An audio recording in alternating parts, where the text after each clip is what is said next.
like inspectors and tax collectors. By about 1500, it seems the whole kingdom had about 500,000 to 1 million people, with a large portion concentrated in the capital at Mbanza, Congo.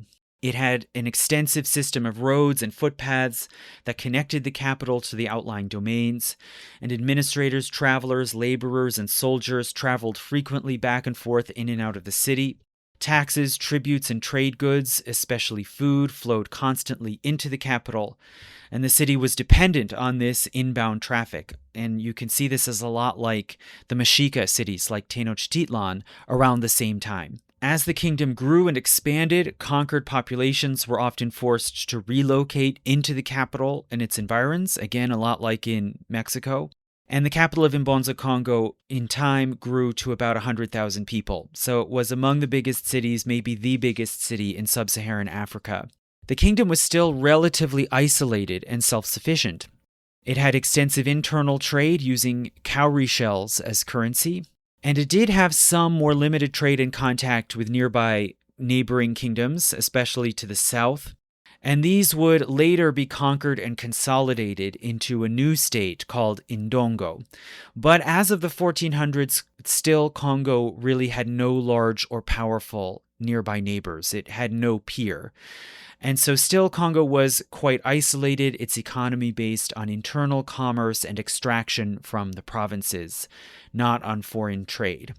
But this would change very suddenly and dramatically in the 1480s with the first landings of Europeans. And these, once again, were Portuguese. So in the early 1400s, as we mentioned before, the Portuguese were learning new sailing techniques. In the 1440s, they began to venture down the west coast of Africa, past Cape Bojador.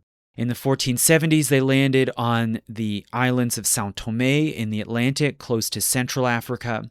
And even still, they hoped to go further to find a route ultimately around Africa to Asia, and also hopefully to contact Prester John, the legendary Christian king who supposedly ruled a great kingdom somewhere to the east and who could potentially become an ally to the Europeans against the Muslims in a future crusade. In 1481, the Portuguese established the important stronghold of Elmina in West Africa, in what's today Ghana. And just 1 year later, in 1482, the Portuguese crown dispatched the first voyage to explore further south, beyond the mountains of Cameroon, and along the southward bend in the coast of Africa, and beyond towards the equator, in hopes of finding a passage around the continent to Asia.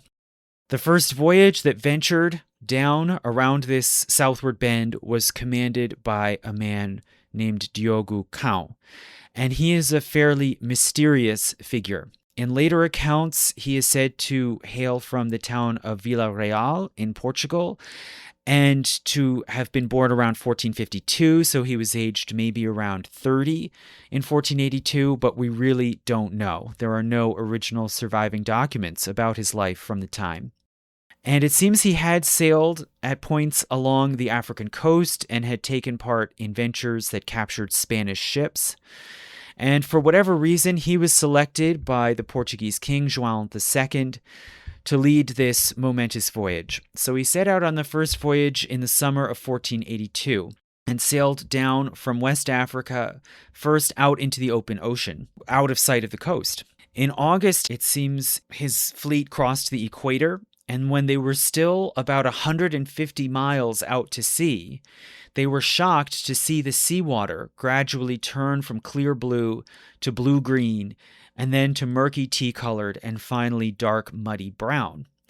They realized that they must be near the mouth of an enormous river. So they turned east towards the shore, and they found a powerful current flowing out towards the ocean, even dozens of miles out from shore. And finally, they approached a wooded coastline and found the massive, miles-wide mouth of the Congo.